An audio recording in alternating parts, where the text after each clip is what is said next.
So this is going to be question number 1 on the discussion that we just went over. Solutions are right here, but let's not look at it for right now. But yeah, so this is going to be on sequences. And then so remember that the idea of a sequence is that sequences have two properties. One, you can first index into them. And then two, you can, so like, for example, in the case of a list, if you wanted like the 0th element, you go like bracket 0 and all of that. And then also, if you wanted the length of a sequence, you could also get it via like length of sequence and all of that.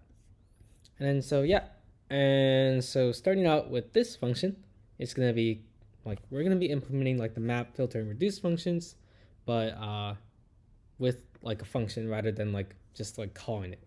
Like we could do like map fn of this sequence, but you know we want to code it up rather than using this function.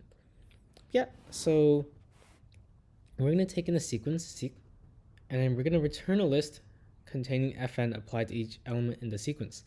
And so if we look at the doc test right here, we passed in the function x squared, so it's going to take in the x, it's going to return x times x, which is x squared, and we also have the list 1 2 3, and then we should get 1 squared, 2 squared, 3 squared, so each element like squared, and so it becomes 1 4 and 9 as a list. And so yeah, and let's get started. And so I guess like one thing I forgot to mention about sequences is that it can also be like iterated over. So you can go like 4 element in the sequence, and it would become like the elements in the case of this example right here, 1 2 3, it become elements like 1 then 2 then 3. So same as a list, just like generalized for like sequences, you can iterate over it. But yeah, if you haven't worked on it already, take a quick sec, do it real quick and pause the video, you know, all of that. And yeah, if you've done it, let's get started. And so what we want to do here is, you know, we're going through all these elements one by one, and then we're going to be applying x, like a function fn to each of them. And so as we go along, we need a way to like accumulate all of them. And so we're going to start out with an empty list. And if you might imagine, we're going to go to the element 1, we're going to get 1 squared. Then we're going to add it to this list, so add the 1 in there. And then, you know, this is all happening within our for loop. And then we're going to go to element 2, we're going to apply the function onto it, we're going to get 4 out of it. And then we're going to go to 3, and we're going to 3 squared, and we're going to add 9 to it. And that's what the list is for. So we're going to be accumulating it throughout the like new elements throughout the for loop. And if you might imagine, at the very end, we want to return that list. Yeah, and so for element and sequence, so what do we want to do with like each element? Well, we want to add the element with the function applied onto it. So for example, 1 squared, 2 squared, 3 squared, we want to add fn of that element into the list. So list.append of fn of element. And so if we were to run this code real quick, what would happen? Hope this is right.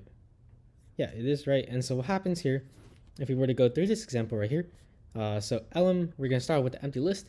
Elem is going to become 1 for the first loop, and we're going to calculate fn of 1, and that's like fn is going to be whatever function we apply, we like pass in this case it's x squared, and so it's going to be 1 squared, which is 1, and we're going to add it to the list right there, so you might imagine it becomes 1, and then we're going to go to the next element, which is 2, fn of 2 is 4, so 2 squared, and then next is 3 squared, 9, and then we're going to return that list at the end, and we get our answer. But yeah, that's going to be this function, my map, and the code is right here.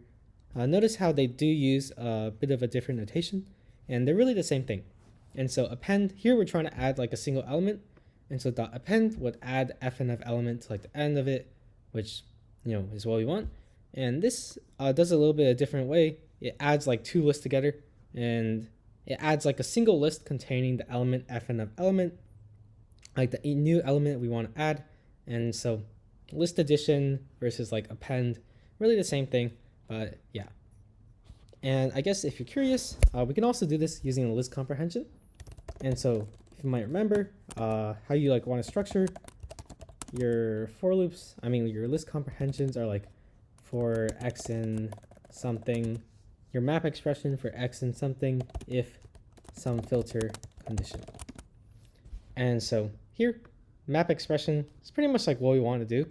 And so what we can do here is we can go like return fn list fn of x for x. Actually, I'll call it L for L in sequence.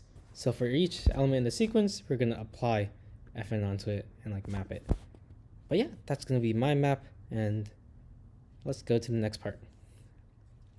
And so yeah, my filter is going to be a function that takes in like a predicate and a sequence and returns like a filtered list for all the elements of the sequence that are true according to this like predicate.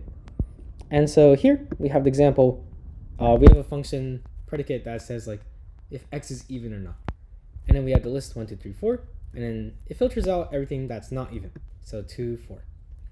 And yeah, so going through this code, we kind of want to do something. Yeah, take a sec if you haven't done it yet, and like take a minute, do it all, and now we'll start it. Yeah, same idea as before. We want to start with the empty list, and we want to accumulate our elements that we want to keep. So this time we're not mapping the elements like some fn function, but we're like deciding which elements do we want to keep in our list. And so we're going to start out with the empty list. We're going to do the same for loop for element in the sequence. And then we need to decide, do we want to like append this element or do we not? Because last time we just wanted to map every single element and add it to the list. But here there are some elements that we don't want to keep. So we only want to add it if the predicate function called on the element returns true. So in this case, if we call isEven, we can call this function isEven because that's basically what it does. On 1, we see that it returns false, so we don't want to keep it. But if it is called on 2, it is even, so we want to keep it and add it to the list. So if pred element is true, so if pred element, then we're going to add it to the list. So list.append of element. And then we're going to return that list at the very end, and it should do exactly what we wanted to do. But in addition, there's also an alternate solution, again with like list comprehension. And so what you can do here is you can say return element for element in the sequence if pred of element. And so what's doing right here, remember that the very last part of the list comprehension, that can be like a filter expression. So the filter expression is only gonna like include it in the list comprehension if it like satisfies that condition. So pretty much doing the exact same thing as the one up here, except in list comprehension line. But yeah, and then last but not least, here's the solution. They do pretty much the same thing, but with like the plus equals rather than append, but same thing. And then last but not least, we have the myReduce function, and this is slightly more involved. And so yeah, take a little bit of time, go over it, and we'll like go over it very soon. Do it by yourself. But yeah, and so if we were to start out with this code, one thing we want to take note of is that we want to combine all of these elements. And so, we're combining the 1, then the 2, then the 3, then the 4. But one thing to note is that we need like something to start off of. And so if you think about maybe like this line right here, we start off with the number 1. And so that's the first thing we're going to be using. And we're combining the 1 with the 2. So we see like a 1 plus 2 times 2. And that's like the function applied on 1 and 2. And so that becomes 5. And then we're going to take that 5. And then we're going to take fn and apply it on 5, the current like combined number that we have. And then 2 and 3. 2 times 3. And then 3 like the last number. But yeah, so thinking about all of that, we need like a number to like start off of.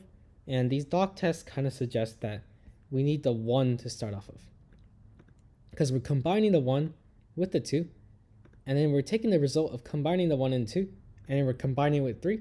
And if you might imagine, we're going to go on and on until we've like combined all the elements. And then we're going to return our result. But yeah, let's get started. And so we decided that we want to start off by with our first element to start like combining all that stuff. And then we're going to move like right down the list. And so we're going to like define a variable. We could call it our result. And we want it to be the first element, the thing we're going to start combining it onto. And then remember that sequences, we can always index it into like an element, a certain index. And so we're going to do seek index at 0. And then what do we want to do? Well, we want to go through each of the elements of the list, and then we want to like combine it with what we have accumulated. So I'm gonna actually call this accumulated just so it's more clear like what it's for. And so we're gonna go through each element. And so we have 4 elem in Seek, so pretty much the same thing as the ones we have earlier. But I guess one thing to note about this is that we already like sort of combined like the first element. So Seek index at 0, so the first element is already accumulated for us, and we don't want to accumulate it again. We only want to accumulate the elements at 1 beyond, and so because of that, we want to skip this element right there. And so I'm going to put like a list splice right there, Seek index at 1 beyond, splice that 1 beyond, and so it's everything except for the first element that we're iterating over.